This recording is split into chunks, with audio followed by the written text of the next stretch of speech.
बिस्मिल्लाहिर्रहमानिर्रहीम। अस्सलाम वालेकुम नाज़रीन, प्रोग्राम मुकाबिल में मेरे और आमिर मतीन साहब की तरफ से तमाम देखने वालों को हम खुश आमदेद कहेंगे। नाज़रीन, विफाकी बजट साल 2025-26 पर हुकूमत इस वक्त मुसलसल सफाइयाँ अपनी पेश कर रही है, मगर दूसरी तरफ अपोजिशन है जिनका एहतजाज जारी व सारी है। हुकूमत ये क्लेम कर रही है कि जो पिछले 4 बजट आ चुके हैं उनमें इतना आवाम के लिए रिलीफ नहीं रखा गया था जितना इस साल इस बार बजट के अंदर आवाम के लिए रखा गया है। मुख्तलिफ ऐसे आशारिये आदादो शुमार हम आपके सामने रखेंगे और जानने की कोशिश करेंगे कि क्या हुकूमती दावे बिल्कुल दुरुस्त हैं, कितनी सदाकत इनके अंदर मौजूद है। इसके अलावा हमने ये भी देखा है कि इस बजट के अंदर सख्तियां बहुत ज्यादा हैं, मगर आवाम के लिए कहा गया कि भाई आपने यकजहती का मुजाहरा ही करना होगा। टैक्सों के अंदर ऑलरेडी जो आवाम है बुरी तरह से जकड़ी हुई है, इसमें आवाम से एक मरतबा फिर से इस बजट के जरिए नए टैक्सों के निजाम के जरिए कितनी उम्मीदें और क्यों वाबस्ता कर ली गई हैं, कुछ इसके ऊपर भी बात करेंगे। और बताया जा रहा है कि यह बजट शायद हमारी इकॉनमी को दोबारा से पटड़ी पर चढ़ाने के लिए कारआमद साबित होगा, लेकिन क्या ये बजट वाकई आजमूदा साबित होगा, ये इसके अंदर रद्दोबदल की अशद ज़रूरत अभी बाकी है। इसके ऊपर हम बात करने जा रहे हैं। आमिर साहब, सबसे पहले तो जो चीज़ें कल से ऑनवर्ड चल रही हैं, बहस मुबाहिसा हो रहा है, अगर पब्लिक सेक्टर की बात करते हैं तो उन्होंने भी इस बजट को जो है वो मुस्तरद कर दिया है। अगर हम अपोजिशन की बात करते हैं तो वो भी तनकीद कर रहे हैं, और ख़ास तौर पे जो एक सियासी हल्का है, जो हमारे सरमायाकार हैं, वो भी इस बजट को लेके गैर मुतमईन है, जबकि हुकूमत कह रही है कि ये बिल्कुल आजमूदा और रिलीफ वाला बजट हमने इस बार पेश किया है। पहले तो बात है कि गवर्नमेंट की क्रेडिबिलिटी नहीं रह गई। जिस तरह उन्होंने इकनॉमिक सर्वे दिया और जिस तरीके से उसके अंदर अदादो शुमार को तब्दील किया, तोड़ मरोड़ के जिस तरीके से पेश किया गया, तो क्रेडिबिलिटी नहीं रही। इस दफ़ा भी जो टारगेट दिए गए हैं क्लियरली नज़र आता है कि वो पूरे नहीं होंगे। 4.2 का जो ग्रोथ रेट दिया है, जिस तरह के पिछली दफ़ा का 3.6 दिया गया था, आखिर में तोड़ मरोड़ के 2.7 बनाया गया, ये भी पूरा नहीं होगा।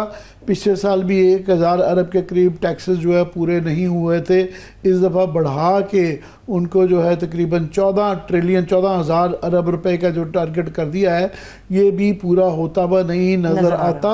और जो टैक्सेस लगाए गए हैं उसके अंदर क्लियरली जो उम्मीद की जा रही थी कि ये बड़े मगरमच्छों को हाथ डालेंगे। टैक्स कहाँ लगाया गया है? वो गरीब आदमी पे, मिडिल क्लास पे और यूथ पे, नौजवानों के ऊपर जो है कि इनडायरेक्ट टैक्सेस क्योंकि बहुत ज़्यादा बढ़ गए हैं, कहने के तो वो 51% हैं, और विद होल्डिंग टैक्स भी उसके अंदर जो है ना उसको डायरेक्ट के तौर पे पेश किया जाता है, टैक्स के तौर पे डालें तो ये 70-80% बड़ा क्लियरली है। जो कि इस इनडायरेक्ट टैक्सेस का मतलब ये होता है कि ये तमाम को, सिर्फ तमाम तबकों को, गुरबा को भी और मिडिल क्लास को ख़ास तौर पर देने पड़ता है। मिडिल क्लास का तो बिल्कुल ही कीमा निकाल दिया है। वो इसलिए कि जो ये कहा गया है कि सरकारी मुलाजमीन को 10% जो है वो इंक्रीज़ बढ़ा दी गई है, मगर जो 90% जो प्राइवेट सेक्टर के अंदर हैं वो बड़ी नॉमिनल तनख्वाह उनकी जो है ना रिलीफ दिया गया है। पिछले दफ़ा कोई 450 अरब रुपए के टैक्सेस उनसे लिए गए थे, जबकि रिटेलर ट्रेडर से को 30-40 लाख रुपए का भी वो जो ताजर स्कीम निकाली थी नहीं निकल सका था। इस दफ़ा भी जो तनख्वाहदार तबका है उसके लिए 12 लाख वाले इसको सिर्फ 2000 रुपये में आने का रिलीफ है। 18 लाख सालाना की तनख्वाह जो है उसके लिए 4000 का है। 30 लाख सालाना की तनख्वाह के लिए 18000 का रिलीफ है। सो ये बड़ा नॉमिनल रिलीफ है, इससे ज़्यादा कोई फ़र्क नहीं पड़ता। हाँ, साथ में पेट्रोल की लेवी के अंदर 2.5 रुपये पर लीटर डाल दिया गया है। और उसके बाद सबसे ज़्यादा जो मेरे लिए तकलीफ है कि इनको डिस्पाइट द गवर्नमेंट, ये मैं कहता हूँ not because of the government, despite the government जो है तमाम कदमों के बावजूद, तमाम इंटरनेट, फायरवॉल्स, VPN के बावजूद 3.1 बिलियन डॉलर का इनको IT सेक्टर से फायदा हुआ। उसके अंदर बहुत पोटेंशियल है, लेकिन मगर उसके अंदर भी इन्होंने 64 अरब रुपए का टैक्स जो है ना डिजिटल प्लेटफॉर्म्स, ऑनलाइन सर्विसेज और कोरियर सर्विसेज पे डाल दिया है। ये जो है पाकिस्तान में मौजूदगी रखने वाले गैर मुल्की डिजिटल वेंडर्स पर 5% नया टैक्स कर दिया गया है। मुकामी प्लेटफॉर्म की सप्लाई की मालियत के मुताबिक 0.25 था 2% टैक्स लागू कर दिया गया है। तो ये जो गैर रजिस्टर्ड वेंडर्स से फरोख्त पर ऑनलाइन मार्केटिंग प्लेसेस को 10 लाख रुपए जुर्माना होगा। हाँ। तो ई कॉमर्स के ऊपर, और ये बेचारे वो बच्चे हैं जो बेरोजगार हैं, मगर अपना रोजगार उन्होंने खुद से बना रखा है, बैठे हुए जोर लगा के कर रहे हैं, बजाय इसके कि उनको इनकरेज करें, रिलीफ दें, उसके ऊपर लगा दिया गया है।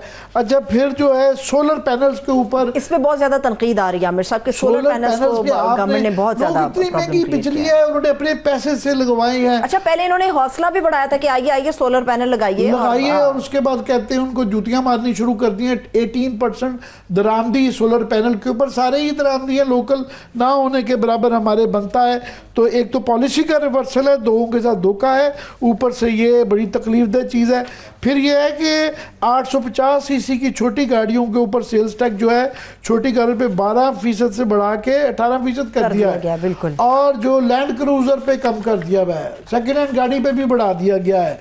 मतलब घूम फिर के अशराफिया के लिए रिलीफ है इसमें, और मिडिल को कोई रिलीफ बड़ी नहीं है पावर लॉबीज को बचा लिया गया है। आम आदमी के ऊपर जो है बैंकों पे बेचारे रिटायर्ड लोग या लोगों ने, एक आम आदमी ने जो रखा हुआ है सेविंग अकाउंट पे और डिपॉजिट्स के ऊपर जो है 15 से अब बढ़ा के 20% जो है वो टैक्स कर दिया गया है। पहले ही हमारे यहाँ सेविंग्स नहीं है तो वो कर दिया गया है। जो हालात वाक़या चल रहे हैं आमिर साहब, अगर आप इजाज़त दें तो अपने मेहमान को भी इस में शामिल करते हैं। इस वक्त साबिक वज़ीर ख़जाना असद उमर साहब हमारे साथ मौजूद हैं। सर, आपके वक्त के लिए बेहद शुक्रिया। जी, मैं Asad sahab with no ifs and buts आपसे ही पूछता हूँ कि क्या आपको इस बजट का फलसफा या इसकी सिमत क्या लगती है? अच्छा, ये आमिर, मैं ये कह रहा था कि अगर इस बजट पे बॉलीवुड की कोई फिल्म बनाई जाए तो उसका टाइटल होगा छोटी छोटी खुशियां छोटे छोटे गम। मतलब इसके अंदर जो है वो एक स्टेटस को, जो पहले से इकॉनमी चल रही थी उसी का बजट है, उसी में थोड़ा सा ऊपर थोड़ा सा नीचे है। लेकिन बुनियादी तौर पर इसके अंदर जो मुझे दो चीजें जिसकी वजह से मुझे मसला नजर आ रहा है, वो दो इसके पहलू हैं। एक तो ये कि फिस्कल कंसोलिडेशन आपने करनी थी, बजट का खसारा बहुत ज्यादा है, वो आप बर्दाश्त नहीं कर सकते, उसमें आपने कमी लेकर आनी है।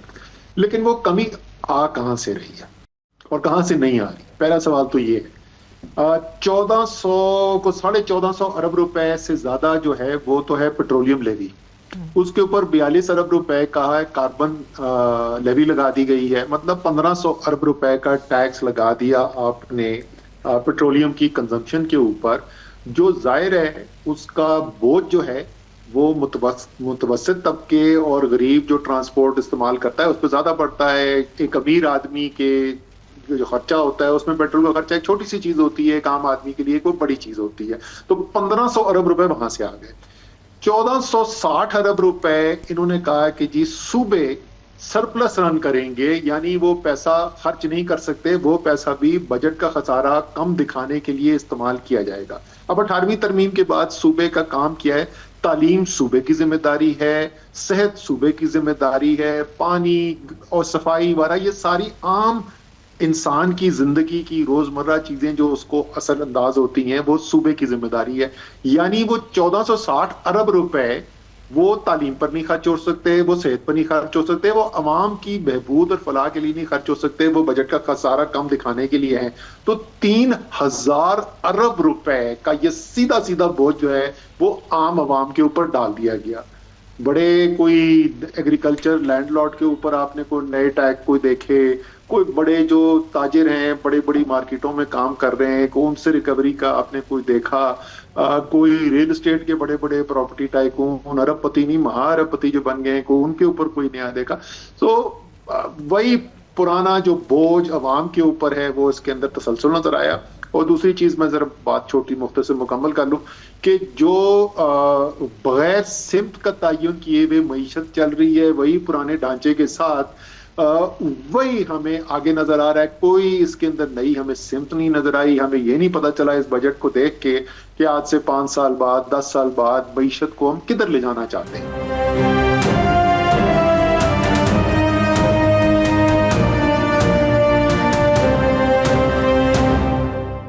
लार्जर जो कंसर्न जो होने चाहिए बजट के लिए, डायरेक्शन के लिए, एक बेरोजगारी और एक गुर्बत। मैं बेरोज़गारी से शुरू करता हूँ कि जो सेंसस आया हुआ है वो 22% बताई गई है बेरोज़गारी है, और जितना बड़ा हमारा यूथ बढ़ जाए 65% के करीब 35 साल से छोटे लोग हैं। तो ये ख़ास तौर पे मुझे डिजिटल की बड़ी तकलीफ़ हुई कि मैं कहता हूँ not because of government, despite the government 3.1 billion dollars की वहाँ पे ली गई। अब ये यूथ है लार्जली घरों में बैठे हुए हैं, बेचारे बच्चे अपना जोर लगा के काम करते हैं, उनके ऊपर digital platforms, online services, courier पे 64 अरब रुपए का टैक्स पूरा डाला हुआ है, जो कि डायरेक्टली बेरोजगारी को इधर से भी और इंडस्ट्री और ज़राअत में भी बेरोजगारी भी मैं चाह रहा हूँ, इस पर ज़रा आप रोशनी डालें।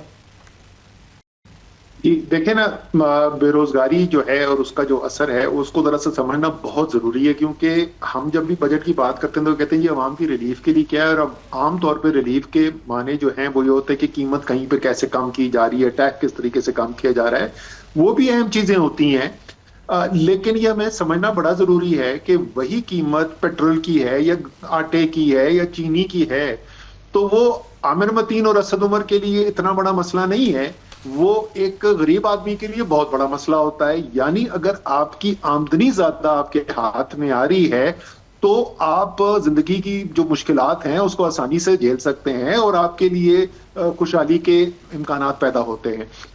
मैं यही तो आपसे पहले कह रहा था कि जो हमारी मईशत जहां पे फंसी हुई है, जिसके नतीजे में हम 45% गुर्बत की सतह से नीचे रह रहा है मुल्क, आधा मुल्क, और उसमें को 16% लोग ऐसे हैं, 6 में से एक ऐसा है जो इंतहाई जिंदगी गुजार रहा है। उस मईशत के ढांचे को जो आपने बदलना है वो हमें इसमें नजर नहीं आ रहा। सिर्फ जो अगर चीज नजर आ रही है वो ये नजर आ रही है कि जहां आप मईशत को ले जाना चाहते हैं, आप डिजिटाइज करना चाहते हैं, आप इंफॉर्मेशन टेक्नोलॉजी की रेवोल्यूशन के अंदर हिस्सेदार दुनिया के अंदर बनना चाहते हैं, आप क्लीन एनर्जी और एनवायरनमेंट की तरफ जाना चाहते हैं, सोलर पैनल के ऊपर आपने टैक्स लगा दिए, यानी जो नई ग्रीन एनवायरनमेंट की इंडस्ट्री डेवलप होनी थी आपने उसको डिस्करेज किया, आपने ऑनलाइन ट्रांजेक्शन के ऊपर टैक्स लगा दिए। लेकिन वो जो प्रॉपर्टी टाइकून, मैं फिर उसकी बात करूंगा, जो नॉन ट्रेडेबल में काम कर रहा है, जिससे इकोनॉमिक वैल्यू एडेड नहीं क्रिएट हो रहा है इकोनॉमी का, वो फिर भी वो जो वैसे का वैसे ही बैठा हुआ है। तो मईशत की सिमत जहां ले जानी थी वहां हम ले जाने के बजाय जिधर खड़े थे उससे भी एक स्टेप पीछे जा रहे हैं। मैं आपके साथ जरा थोड़ा सा डिसएग्री करना चाहूंगा। आपने फिल्म का जो टाइटल रखा ना, छोटी छोटी खुशियां छोटे छोटे गम, यहाँ छोटी छोटी खुशियां हैं मगर गम बहुत बड़े हैं, पहाड़ की तरह। वो उसको आप छोटा नहीं कह सकते। कि ये जो वर्ल्ड बैंक का फिगर अब आया है कि तकरीबन 45% गुर्बत की लकीर से लोग नीचे हैं, यानी आम अल्फाज में कि जो हम कहते हैं 2 वक्त की रोटी नहीं खा सकते। 11 करोड़ अवाम जो है इसके ओवरऑल उसमें देखें तो छोटे छोटे लॉलीपॉप तो दिए हुए हैं, मगर कहीं भी नज़र नहीं आता कि कोई एफर्ट किया गया हो गुर्बत को कम करने के। आपको अगर कोई नज़र आया इसके अंदर कोई ऐसे पहलू तो मुझे नहीं, आमिर जो आप बात करें ना, अगर आपको याद हो आज से कोई हफ्ता 2 हफ्ता पहले आप और मैं एक प्रोग्राम में साथ थे, यूनिवर्सिटी में जो प्रोग्राम रिकॉर्ड हो रहा था, और आपको अगर याद हो मेरे जो शुरू के उसके अंदर रिमार्क्स थे, मैंने क्या कहा था कि जितने बुरे हालात आपको नजर आ रहे इससे भी ज्यादा बुरे हैं। तो वो जो फिल्म है वो उसकी पूरी हकीकत तो भयानक है। मैं तो सिर्फ ये कह रहा हूं कि उस भयानक हकीकत में ये बजट जो है ये एक ना होने के बराबर है। तो जो आपको नजर आने चाहिए थे जो इकदामात, और मैं फिर उसकी बात करूंगा, जब तक आप मईशत को 21वीं सदी में जो सारी दुनिया की इस वक्त इंडस्ट्री और इकोनॉमी जिधर डेवलप हो रही है उधर आप नहीं लेके जाएंगे ना, आप जितनी मर्जी कोशिश कर लें आप अवाम को गुर्बत से नहीं बचा सकते। दुनिया में अगर आपकी इंजीनियरिंग इंडस्ट्री के अंदर कोई पार्टिसिपेशन नहीं है, इलेक्ट्रॉनिक्स में नहीं, ब्ला ब्ला ब्ला, इंफॉर्मेशन टेक्नोलॉजी है, आर्टिफिशियल इंटेलिजेंस है, ये टेक्निकल बातों में जाए बगैर सिर्फ हम ये कह रहे हैं कि एक मरबूत लाएअमल अगर नजर आता, ये जी हम डिजिटल इकोनॉमी में जाना चाहते हैं, मसलन मैं सिर्फ उस एक चीज की अगर एग्जाम्पल दे दूं, ये तो जी है उसका इंफ्रास्ट्रक्चर की इंप्रूवमेंट के लिए हमने पीएसडीपी के अंदर 330 अरब रुपए तो रख दिए सड़कें बनाने के लिए, लेकिन हमने ये नहीं बताया कि इसमें कुछ 100 रुपए रख देते हैं हम डिजिटल इंफ्रास्ट्रक्चर की इंप्रूवमेंट के लिए। हम लाखों बच्चों को पाकिस्तान के इंफॉर्मेशन टेक्नोलॉजी की हुनर सिखाएंगे ताकि वो इस मईशत का हिस्सा बन सकें और वो भी दुनिया में जो मईशत जहां जा रही है उसका हिस्सेदार बन सकें। हमें को वो नजर आता, हमें इस इंडस्ट्री को इंसेंटिव देते हुए कोई फिस्कल इंसेंटिव नजर आता, कोई टैक्स हॉलिडे नजर आता, कोई और इंसेंटिव नजर आते। मैं इसी के साथ आपको ये भी बता दूं, आपके जरिए अवाम को ये बता दूं आमिर, कि ये जो हमें बेची जाती है ना लॉलीपॉप कि नहीं नहीं नहीं वो आईएमएफ तो मानती नहीं है और इस तरीके से मईशतें तो नहीं होती आजकल, तो मईशत में बस आप सब कुछ बराबर करते हैं, वो खुद ब खुद हो जाता है। भाईजान वो खुद ब खुद नहीं होता है, वो पिछले 50 साल तो छोड़ दे, आज देख लें दो दुनिया की सबसे बड़ी मईशत कौन सी है, अमेरिका और चाइना। चाइना के अंदर उन्होंने सिलेक्ट की 8 से 10 इंडस्ट्री और उन्होंने तमाम तर इंसेंटिव जो है उन इंडस्ट्रीज के पीछे डाल दिए, जिसके नतीजे में आमदनी लोगों की बढ़ती जा रही है, रोजगार बढ़ता जा रहा है, गुर्बत खत्म हो चुकी है चाइना के अंदर। इस दफ़ा असर जो है पीएसडीपी स्लैश कर दिया गया, चले समझ आती है हर दौर में जब वहाँ कॉस्ट कटिंग करनी होती है तो वो उधर ही चाकू लगता है। अभी आपने जिक्र किया है कि सड़कों के लिए मगर पैसे रख लिए हैं क्योंकि वहाँ कमीशनें होती हैं, वहाँ भी 70 अरब रुपया जो पार्लियामेंटेरियंस के जो स्कीमें हैं वहाँ अगेन कमीशनें होती हैं, और वो जो सिंबॉलिकली जो चीज़ें होती हैं कि अपने एक्सपेंडिचर्स कम करने के लिए कि स्पीकर साहब चेयरमैन ने उन्होंने अपनी 13 लाख रुपए करा ली, मिनिस्टर्स ने जो है 6 लाख बढ़ा ली, कि तासुर ये देते हैं कि ये बेचारे बड़े गरीब नातवान लोग हैं जिनका घर का गुजारा नहीं चलता, तनख्वाह से ही गुजारा करते हैं। इस पे क्या कहेंगे आप? ये बहुत अहम आपने बात की है कि इस बजट के अंदर आपको जहां पे पाकिस्तान के अवाम को ये बताया जा रहा है कि क्योंकि खसारा इतना बढ़ गया है तो इसको कम करने के लिए हम 1450 अरब रुपए जो है वो बैंक में रख देंगे ताकि खसारा कम दिखाया जा सके, हम आपकी सेहत पे नहीं खर्च करेंगे, तालीम पे नहीं खर्च करेंगे, हम आपसे 1500 अरब रुपए जो है वो पेट्रोल पे टैक्स लगा के ले लेंगे क्योंकि हालात इतने ज्यादा खराब हैं। तो वो अपनी जो जिंदगी है और अपने जो फैसले हैं उसके अंदर हमें वो मुश्किलात नजर नहीं आ रही है। बिल्कुल ठीक कह रहे हैं, लेकिन ब्रेक पे जाने से पहले इन्होंने कहा था कि हुकूमत ये कह रही है एक छोटा सा तबका है जो खुश कभी नहीं होता। तो जरा सा इसके ऊपर भी बात कर लें कि क्यों कुछ नहीं होता। एक तो 45% आबादी अगर आपकी पाकिस्तान में गुर्बत की सतह से नीचे है तो आप मुझे कोई वजह बता दें कि वो 45% जो गुर्बत की सतह से नीचे रह रहे हैं वो किस बात पर खुश हों। आपको उनके गम के ऊपर भी एतराज है कि उनको गम क्यों है, पहले तो उनको गरीब किया और उसके बाद आपको एतराज ये है कि ये गमगीन क्यों है। और क्यों है गमगीन, थोड़े से आदादो शुमार बता दें, क्योंकि ऐसे लग रहा है कि कल से वो प्रेजेंटेशन इतनी खुशी थी कि जैसे पता नहीं क्या तूफान आ गया है। ये अभी जो साल खत्म होने वाला है इसके अंदर बड़ी सनतों की शरह नमू मनफी, बड़ी फसलों की शरह नमू मनफी, बिजली की पैदावार मनफी, गैस की पैदावार मनफी, ऑयल की क्रूड ऑयल की पैदावार मनफी, बैरूनी सरमायाकारी मनफी। ये है हालात, असल हकीकत इकोनॉमी के इस वक्त जो है। लेकिन सर वज़ीर ख़ज़ाना साहब कह रहे हैं एक रात में सब सही नहीं हो सकता, तनकीद बजाए मगर एक रात में सब नहीं कर सकते। भी नहीं सही हो सकता। और ये तबका जो है ये 45% जब आप गुर्बत से नीचे कहते हैं, ये 11 करोड़ है, ये छोटा तबका नहीं है, ये पाकिस्तान का सबसे बड़ा तबका है। प्लीज जारी रखिएगा। बिल्कुल ऐसा ही है। और ये अगर वजीर खजाना कह रहे हैं कि ओवरनाइट कुछ नहीं हो सकता, ये बिल्कुल दुरुस्त बात है, ये इस बात से कोई इख्तलाफ नहीं कर सकता, लेकिन हम ओवरनाइट की बात नहीं कर रहे हैं। पिछले 3 साल जो हुकूमत के रहे हैं, और ये भी मैं याद दिला रहा हूँ, कल से लोगों को शायद ख्याल नहीं है, शहबाज शरीफ का बतौर वजीर आजम चौथा तवातर से ये बजट है। पाकिस्तान की तारीख में बहुत कम वजीर आजम गुजरे, 1-2 ही गुजरे होंगे जिन्होंने 4 बजट पेश किए हैं, सालाना बजट। सो ऐसा नहीं है कि ये अभी हुकूमत आई, ये हुकूमत आए हुए 3 साल गुजर चुके हैं। 3.25 साल पहले वजीर आजम बने थे शहबाज शरीफ साहब, बीच में एक छोटा सा इंटरम का पीरियड आया था, वो भी इन्हीं की लगाई हुई हुकूमत थी।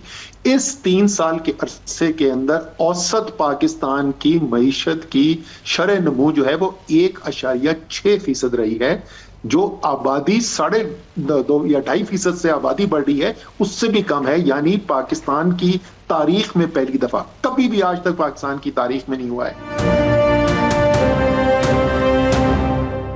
ये पिछले 3 साल का रिकॉर्ड है। कोई भी जो आप अहम फैसला होता है जिसके अंदर से ज़रा सा शक होता है कि जी कोई बैकलैश हो सकता है, जिस तरह के ट्रेडर, जिस तरह के बड़े ज़िम्मेदार, जिस तरह के प्रॉपर्टी वाले, वो किसी एक भी कोई जो इस्लाहात करनी है वो नहीं की गई। तो ये कोई आज की कहानी नहीं है, पिछले 3-4 साल की कहानी ऐसी है। यही तो मैं कह रहा हूं ना आमिर, कि हमें वो जो ताकत जो होनी चाहिए, उसका जो असर नजर आना चाहिए, वो नजर नहीं आ रहा है। इसका मतलब जो सिविलियन लीडरशिप है उस ताकत को सही इस्तेमाल नहीं, वो तो इकोनॉमिक एक्सपर्ट्स नहीं है ना। आपने तो उनकी ग्राउंड पे इम्प्लीमेंटेशन स्ट्रेंथ इस्तेमाल करनी है। आपने ताजिर 2 स्कीम का जिक्र किया। अब आप देखें, ये है 2 पाकिस्तान की कहानी। एक ही बजट के अंदर 2 पाकिस्तान की कहानी आप देख लें। एक तरफ है पाकिस्तान का तनख्वाहदार तबका, जिसके पास कोई सियासी ताकत मौजूद नहीं है, कोई ब्लैकमेल करने की ताकत उनके पास मौजूद नहीं है। आपने 1 साल के अंदर 50% ज्यादा उनसे टैक्स कलेक्ट करना शुरू कर दिया, और पहले 9 माह के अंदर कोई 150 अरब रुपए आप ज्यादा टैक्स ले चुके थे पाकिस्तान के तनख्वाहदार तबके से। उसी बजट के अंदर आपने ताजिर 2 स्कीम का ऐलान किया, और उस ताजिर 2 स्कीम में पाकिस्तान के तमाम बड़े बड़े जितने भी ताजिर बरादरी है, बड़ी बड़ी मार्केटों में बैठे हुए जो कारोबार कर रहे हैं, बड़ी बड़ी गाड़ियां चलाने वाले जो लोग हैं, उनसे पूरे साल में मिलकर 100 मिलियन रुपए नहीं इकट्ठा कर सके। ये 2 पाकिस्तान, ये नाइंसाफी जो है, वही तो हम कह रहे हैं 3.25 साल के बाद ये तो कम से कम हमें नजर आना चाहिए ना। और अगर नहीं नजर आता तो कम से कम खड़े होकर ये तो बोले कि हाँ ये एक कमजोरी है, ये आप बुरे को बुरा तो कहें ना, कम से कम यहां से तो शुरू करें। जी असद, एक और जो चीज़ है मैं समझता हूँ वहाँ बड़ा वैसे डेयरिंग औरंगजेब साहब ने काम किया है कि ये जो 7,000 टैरिफ लाइंस के ऊपर जो है ना 4,000 पर कस्टम्स ड्यूटी ख़त्म की है, और ये एक बड़ा डेयरिंग है। मगर एक तो ये है कि पहले ही जो टैक्स का टारगेट है वो पिछले साल भी पूरा नहीं हुआ, इस दफ़ा भी 14,000 अरब रुपए का कर दिया है, इससे उसमें भी फ़र्क पड़ेगा। और भी ये इसके मुतालिक आप क्या कहेंगे? ये अच्छा फैसला है, मैं भी समझता हूँ अच्छा फैसला है। और जो आगे का भी उन्होंने दिया है, उम्मीद है कि ये ना हो कि अनाउंसमेंट अभी हुई है कि 4 साल में इंप्लीमेंटेशन करेंगे, वो भी ठीक है कि फेज उसकी इंप्लीमेंटेशन जो है ताकि एडजस्ट करने का टाइम हो। उम्मीद है ऐसा ना हो कि भाई 1 साल के बाद रेजिस्टेंस आए तो उसको रोक दिया जाए। ये अच्छा फैसला है, ये बिल्कुल ठीक डायरेक्शन में आप ले जाने की कोशिश कर रहे हैं। लेकिन जो उसको कॉम्पनसेट करने के लिए जो काम करना है ना, देखिए इस साल खत्म होगा मेरे ख्याल में 11,000 से 11,500 के दरमियान जो है ना अरब रुपए एफबीआर का रेवेन्यू क्लोज होगा, लगता है ऐसा इस वक्त। और अगले साल का 14,200 अरब रुपए आपने रख लिया, 3,000 अरब रुपए ज्यादा कलेक्ट करने, मेरे ख्याल में ये कलेक्ट नहीं हो सकेगा। खुद ऑलरेडी कह दिया है फाइनेंस मिनिस्टर ने कि जी इंप्लीमेंटेशन की इंप्रूवमेंट अगर नहीं हुई तो फिर जो है हमें को 500 अरब रुपए के मजीद टैक्स लगाने पड़ेंगे। तो मेरे ख्याल में जैसे जैसे साल गुजरेगा 2 चीजें आपको होते हुए नजर आएंगी। एक, आपको पीडीएल और ये कार्बन लेवी वाला जो है इस किस्म की चीजों के अंदर मजीद इजाफा नजर आएगा, और आपको मजीद अवाम के ऊपर बोझ इधर डलता हुआ नजर आएगा। और दूसरा जो है पीएसडीपी, वो 1000 से शुरू हुआ है, वो 900 पे आएगा, फिर 800 पे आएगा, फिर 700 पे आएगा। वो कहानी जो है हमें रिपीट होती हुई नजर आएगी। आखिरी चीज इस पे मैं ये कह दूं, मुझे बड़ा ताज्जुब हुआ ये बात सुन के कि वजीर खजाना कह रहे हैं कि कोई कानून साजी के अंदर ऐसी मसाइल हैं जिसकी वजह से इम्प्लीमेंटेशन वो नहीं कर पा रहे हैं, और इस साल उनकी उम्मीद है कि वो कानून साजी करेंगे, और उन्होंने पार्लियामेंट से अपील की है कि वो करें। तो मुझे ये नहीं समझ में आया कि बजट का इंतजार करने की क्या जरूरत थी। जैसे मैंने पहले कहा, ये तो वो पार्लियामेंट है जहाँ 24 घंटे के अंदर कानून पास होता है। कानून तो पास होता रहा, 26वीं आईनी तरमीम पास होती रही है, 27वीं तरमीम की बातें कर रहे हैं। तो मुझे भी ये अर्जी आई है, मगर साथ में मुझे फिर मैं ये समझना चाह रहा हूँ कि कस्टम टैरिफ से भी थोड़ा सा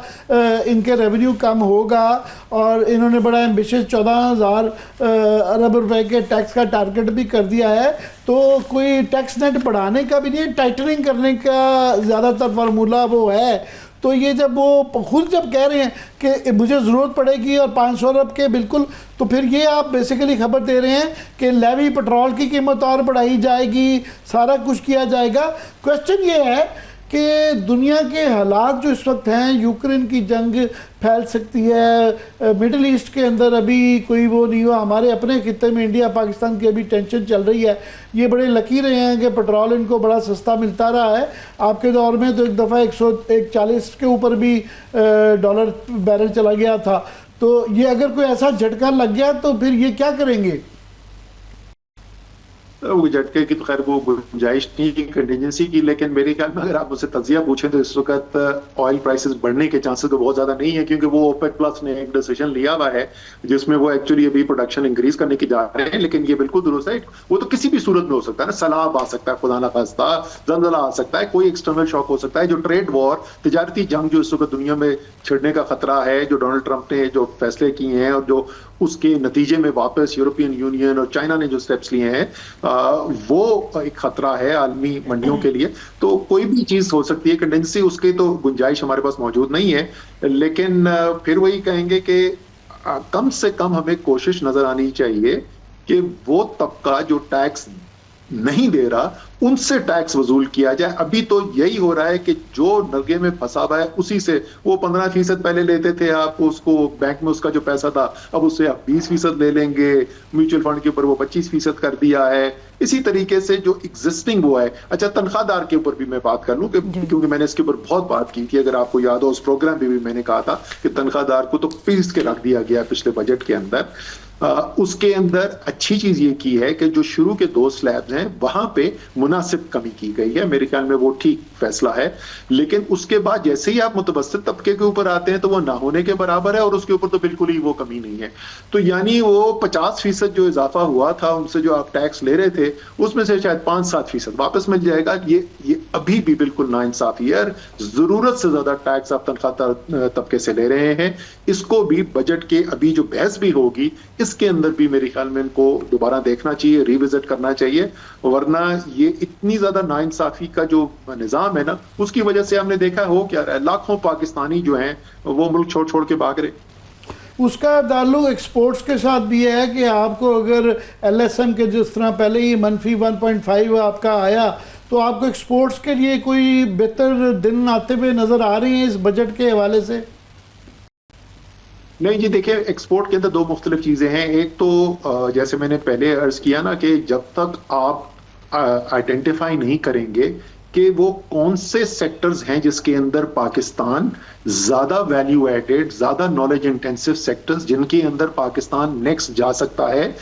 एक सीढ़ी है ना, एक जो दुनिया की आलमी मईशत है वो सीढ़ी है, आप उस सीढ़ी के सबसे जो नीचे वाला इस वक्त रंग है, आप वहां फंसे हुए हैं और पिछले 30 साल से उधर ही फंसे हुए, वहां से हिल ही नहीं रहे। और उसके लिए एसएमईज को भी जो है वो बेहतर उनको सपोर्ट करना पड़ेगा, और जो है आपको ज़राअत को भी ठीक करना पड़ेगा ताकि इंपोर्ट बिल भी कम हो और एक्सपोर्ट्स भी बढ़े।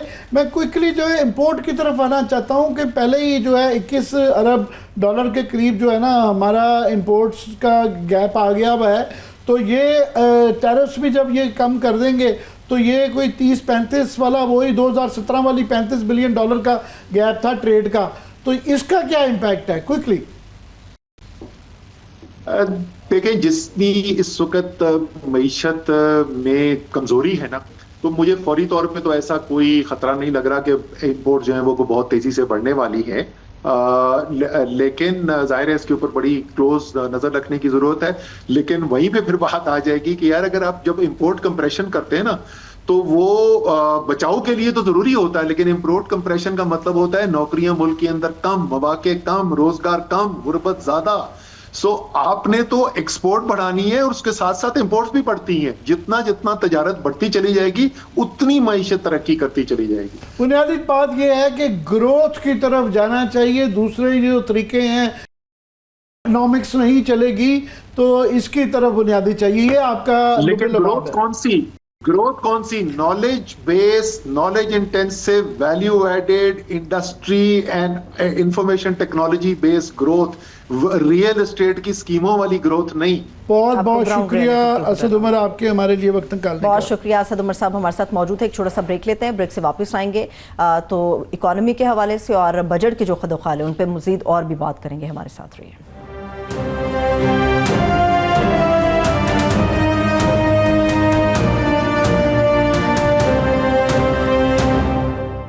ब्रेक के बाद एक मरतबा फिर से खुशामदीद कहेंगे तमाम देखने वालों को। बजट के खदोखाल से मुतालिक तफसीली बात हो रही है। इस वक्त माहिर मैशत हैं डॉक्टर शाहिद हसन सिद्दीकी साहब, वो भी हमें ज्वाइन कर चुके हैं। डॉक्टर साहब बेहद शुक्रिया आपके वक्त के लिए। आमिर साहब मैं मुतमईन हूँ, डॉक्टर साहब से पूछे शायद ये कुछ इत्मीनान बख्श खबर दे दें। मैं भी बिल्कुल, डॉक्टर साहब का अच्छी खूबी ये है कि डॉक्टर साहब का गैर रवायती तजिया होता है। ये जो हम बड़े सारे ही रवायती होते हैं। तो डॉक्टर साहब आपका बजट के ऊपर ओवरऑल क्या आपको फलसफा नजर आता है, आपका क्या गैर रवायती तजिया है इस पे? बेहद शुक्रिया आपका। देखिए इस साल मईशत की शरह नमू हुकूमत कहती है कि 2.68%, लेकिन मेरे ख्याल ये है कि जब फाइनल फिगर आएंगी तो ये मज़ीद कम हो जाएगा। लेकिन जो खित्ते के 4 ममालिक हैं ये उनसे ये तकरीबन उसका आधा है। और अगर पिछले 3 साल हम देख लें तो इसमें 1.6% सालाना हमारी औसत शरह नमू है, जो पाकिस्तान की तारीख की वन ऑफ दी वर्स्ट हो सकती है। यानी गुर्बत बढ़ी और बेरोज़गारी बढ़ी, और इसी मुद्दत में जो है ताकतवर तबकों ने इतनी दौलत कमाई जितनी पाकिस्तान में कभी नहीं कमाई थी। स्टॉक एक्सचेंज, बैंक्स और कॉर्पोरेट सेक्टर, ये तो बिल्कुल रिकॉर्ड पर है। मगर जो दूसरी बात है जो मैं हैरान हो रहा हूँ वो ये कि शुरू से ये एक्सपोर्ट लेड ग्रोथ की हुकूमत बात कर रही थी, एक्सपोर्ट लेड ग्रोथ होगी। तो मेरे पास जो आबादात शुमार नज़र आ रहे हैं तो 2022 में जो हमारा एक्सपोर्ट था शायद 2025 में उतना ही होगा। लेकिन पिछले 2 वर्षों में हमारी रेमिटेंसेज में 10 अरब डॉलर का तारीखी इजाफा हुआ, जिसकी ना खित्ते में कोई मिसाल है ना मेरे ख्याल से दूसरे मुल्कों में। तो एक सोचने की बात यह है कि बरामदात आपकी 3 साल में नहीं बढ़ी और 2 साल में हुकूमत फखरिया ये कहती है कि हमारी रेमिटेंसेस जो है वो 10 अरब डॉलर बढ़ गई। डॉक्टर साहब आपने जो इब्तिदा में बात की कि हमारा जो है जो अशराफिया है बैंक भी टका के पैसे बना रहे हैं, गवर्नमेंट से ही 65% लेके उसी के ऊपर इंटरेस्ट के ऊपर जो है वो ही पैसा बड़ा बन जाता है, कैपिटल मार्केट भी ऊपर जा रही है। तो टॉप के 2-3% है उनकी चांदी लगी हुई है, और गुर्बत की लकीर के नीचे जो वर्ल्ड बैंक की रिपोर्ट है 42% से 45% वो बढ़ गई है। यानी 11 करोड़ लोग हैं जिनको भूख ही नहीं लग रही। और वज़ीर ख़जाना ने जो तकरीर के अंदर ये कहा, उन्होंने अपनी यहाँ शेरा नमू कम होने की जो आपने कह रहे हैं कि 2.6 भी नहीं आई है, कोई लास्ट क्वार्टर के एग्जैजरेटेड फिगर्स हैं, तो उन्होंने दुनिया से कंपैरिजन किया क्या, क्योंकि दुनिया भर में ग्रोथ नहीं हो रही। हमारे खित्ते के अंदर जो आप सही कह रहे हैं कि हमारे खित्ते के अंदर जो है 6.6% है, हमें अपने खित्ते से मुकाबला करना है या यूरोप से करना है? प्लीज़ जारी रखिएगा। ये आपने बिल्कुल सही तजिया किया है, मगर इसमें मैं अगर आप इजाज़त दें 2 बातें और बता दूँ। देखिए मुस्लिम लीग नून के मंशूर में ये था कि वफाक और सूबे हर किस्म की आमदनी पर टैक्स लगाएंगे, काले धन को सफ़ेद होने से रोका जाएगा, मईशत को दस्तावेजी बनाया जाएगा। इन तीनों में से कोई भी चीज़ नहीं की गई बल्कि उल्टा किया गया है। तो मैं ये पूछना चाहता हूँ कि जो इंतखाबात की मशक है, अगर आपने किसी भी पार्टी ने मंशूर पर अमल नहीं करना तो ये पैसे ज़ाय करके और अदालतों में जाके हमें क्या मिलने वाला है कौम को? एक तो मेरा सवाल ये है। दूसरा ये कि जो आपने चीज़ इशारा किया है मैं उसको थोड़ा और मैग्नीफाई कर दूँ। देखिए बात दरअसल ये थी कि मई 2024 में करोड़ों लोगों को 20.5% मुनाफा दिया गया था बचत खातों पर। कोई 23,000 अरब लोगों के थे, 20.5 अरब। अब इसमें अब दिया गया मई 25 में 9.5%, सॉरी पहले था 20.5%, अब है 9.5%। ये जो अरबों रुपए बचाए, बैंकों का मुनाफा बढ़ा, उन्होंने कुछ इजाफी टैक्स दे दिया इनको काट के। तो आप कहते हैं जी हमें बैंकों ने बहुत टैक्स दिया, एक तो ये बताना चाहता हूँ। दूसरा ये कि जो आपने शरह वो गिराया है डिस्काउंट रेट 22 से लेके आप 11 पर आ गए हैं, उसकी वजह से कर्जों के सूद की जो है ना कुछ बचत हुई है जी। और तीसरी बात जो आपने बैंक से की है, मैं खौफनाक फिगर देना चाहता हूं और मैं चाहता हूं कि पाकिस्तानी कौम भी इसके ऊपर गौर करे कि जिसमें क्योंकि बैंक्स जो हैं वो 80% से ज्यादा डिपॉजिट उनके हैं जो गैर मुल्की हैं। डॉक्टर साहब आपने अभी जिक्र किया कि जो इन्होंने जो डिस्काउंट रेट 22 से 11% ले गए, तो इन्होंने क्लेम किया है कि 800 अरब रुपया जो है हमारा उसकी सूद को उसने बचा लिया। तो अभी भी अगर मज़ीद इसको डिस्काउंट रेट को कम भी कर लें, और जब इनका क्लेम भी है कि महंगाई बहुत कम इन्होंने कर ली भी है, तो उसकी जस्टिफिकेशन भी नहीं है। साथ में अगर बैंकों पे ये कसरत भी लगा दी जाए कि एसएमईज़ को 20-25% जिस तरह कि इंडिया में होता है कर्जा दें, या किसानों को एक शरा उनके ऊपर लागू कर दें कि उनको देना करें, तो इन्वेस्टमेंट भी बढ़ जाएगी और ये पैसा 800 की बजाय और पैसा भी बच जाएगा। क्या कहेंगे? और साथ में ये जो सेविंग्स और डिपॉजिट के ऊपर जो है इन्होंने 15 जो है ना से 20% जो कर दिया है टैक्स, उसके मतलब क्या कहेंगे? देखिए, ये एक साजिश है, पाकिस्तान के खिलाफ। मैं वाज़ेह तौर पर कहता हूँ, उसकी वजह बताता हूँ। पहली बात, ये जो इन्होंने 9.5% मुनाफा दे रहे हैं, मैं कानून कोर्ट कर रहा हूँ, चाहे सुप्रीम कोर्ट इस पर एक्शन ले या जो है वो कानून के ताल्लुक वाले आए। बैंकिंग कंपनीज ऑर्डिनेंस 26A(4) और 40A के तहत state bank ministry of finance की जिम्मेदारी है कि बैंक्स जो हैं खातेदारों को अपने मुनाफे में शरीक करें। स्टेट बैंक ने खुल्ला कुछ 35 सर्कुलर जारी किए हैं इस अरसे में 2013 से कि जनाब आप इसको पॉलिसी रेट्स से मुंसलिक कर दें। यह कानून की खिलाफ वर्जी है, इस पर कोई क्यों नहीं बोलता, इस पर कोई सीओ मोटो क्यों नहीं देता? एक तो ये बात हो गई। पहले आप उनको मुनाफा कम दे रहे हैं, अब आप ये कहते हैं कि हम आपसे 20% टैक्स भी लेंगे, तो इसका मतलब ये है आप इनको ये कह रहे हैं कि पागल आदमी अपना अकाउंट डॉलर में अपना पैसा रख लो, इसलिए कि रुपए की कदर गिरने वाली है। अभी वैसे मेरा अपना ख्याल है कि महंगाई बढ़ने वाली है, हुकूमत ने भी एक्सेप्ट कर लिया है, ये हनीमून खत्म हो गया। आप अगर लोगों को मजबूर कर रहे हैं कि आप पाकिस्तानी करेंसी के बजाय डॉलर में लेके जाएं, ये कोई तरीका नहीं है। जो डॉलर किस लिए आप उस पर टैक्स लगा रहे हैं? वो तो एक जायज आमदनी का टैक्स कर रहा है। यानी आप टैक्स एमनेस्टी लाते हैं तो 6%। एक आदमी ने ईमानदारी से जो कमाया था वो बैंक में रख दिया, उस पर जो मुनाफा आपने दिया कानून के खिलाफ कम, उस पर आप कहते हैं 20% लेंगे, तो वो क्यों नहीं उस पैसे को जो है वो ये चाहते हैं उस पैसे को स्टॉक एक्सचेंज में ले जाएं, या उसको डॉलर में ले जाएं, या उसको मुल्क से बाहर मुंतकिल कर दें और फिर उसको रेमिटेंसेस की शक्ल में ला के उसके ऊपर डायमंड कार्ड ले लें या सिविल अवार्ड ले लें। ये क्या तमाशा है? आप मुल्की करेंसी को और पाकिस्तान की मईशत को और पाकिस्तान की साख को ये दाव पे लगा रहे हैं। ये बात मैं इसलिए कह रहा हूँ कि जो सूरत हाल सामने आई है, करप्शन की जो दूसरी फिगर्स हैं, और तो अब मुझे ऐसा लगता है कि बैरूनी दुनिया ये सोच रही है कि क्या लोग हैं, इतनी ज़बरदस्त हमने कामयाबी हासिल की, अफवाज पाकिस्तान ने का भी उसमें जो है बहुत बड़ा ज़बरदस्त कंट्रीब्यूशन है, हमने अपने दुश्मन को शिकस्त फाश दी है, हमारी साख बेहतर हुई है। इस सूरत हाल को मईशत की बेहतरी के इस्तेमाल करने के बजाय आपने बजट लाकर आवाम को ये इसके जो है वो कह दिया कि जी नहीं, वो जिस तरीके से आपको याद होगा कि जिस वक्त हमने जौहरी धमाके किए थे, उस वक्त था कि मईशत बेहतर बनाए, उन्होंने फॉरेन करेंसी अकाउंट को जो है वो फ्रीज कर दिया था। आज फिर वही हरकत है। कौम इस वक्त खुश थी और हमारी दुनिया में हमारा वकार बुलंद हुआ था, उसमें फौज का भी बड़ा किरदार था, दूसरों कौम का भी बड़ा किरदार था। पार्लियामेंट ने जो है डेवलपमेंट बजट ओवरऑल बहुत कम कर दिया गया है, उनके 70 अरब रुपए बरकरार हैं। पहले ही सेविंग्स रेट हमारा बड़ा कम है, one of the lowest in the region and the world, और उसके ऊपर 20% ये टैक्स लगा के, और जो आप डॉलर की बात कर रहे हैं, जब 2 साल में कल वो जो एक्सचेंज के बहुत बड़े यहाँ बादशाह हैं बोस्तान खान, वो फरमा रहे थे कि स्टेट बैंक ने भी इसको कंफर्म किया हुआ है कि 9 अरब डॉलर इन्होंने 2 साल में मार्केट से ख़रीदा है। तो फिर तो ये सारे इशारे ज़बरदस्ती मार्केट डॉलर को ऊपर ले जाने की तरफ ही कर रहे हैं ना, जिससे फिर अगेन महंगाई भी और बढ़ेगी, तासुर भी बढ़ेगा। देखिए, ये आग से खेल रहे हैं, मैं आपको बता रहा हूँ, इसलिए मैं कह रहा हूँ कि अभी आपने टैक्स की बात की। देखिए, टैक्सों में हम 15,000 अरब रुपए और कम वसूल कर रहे हैं, वज़ीर आज़म कहते हैं। कौमी बचतों में हम 10,000 अरब रुपये साल उससे कम वसूल कर रहे हैं जो माजी में लेते रहे थे।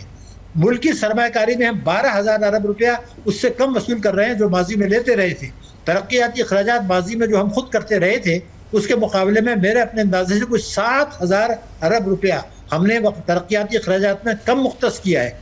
जो तालीम और सेहत में हमारा कमिटमेंट था, उससे हमने 4,000 अरब रुपया एक साल में कम मुख्तस किया है। तो मैं ये कहना चाहता हूँ कि ये सारी चीज़ें जो आदाद शुमार हैं, जिसका आपने भी जिक्र किया, सवाल ये कि ये आदाद शुमार चीख के क्या कहानी सुना रहे हैं, इसको आप अल्फाज के धंधे में कामयाबी मेरे पास। जी डॉक्टर साहब, बस ये मैं अभी एक वजीर साहब को सुन रहा था, वो कह रहे थे बहुत ही गरीब परवर बजट है। पता नहीं अगर ये गरीब परवर है तो गार क्या सोच रहा होगा। तो बहुत बहुत शुक्रिया डॉक्टर साहब आपके बहुत शुक्रिया डॉक्टर शाहिद हसन सिद्दीकी साहब हमारे साथ मौजूद थे। आमिर साहब आपका भी शुक्रिया, इजाज़त दीजिए, अपना ख्याल रखिए, खुदा हाफिज़।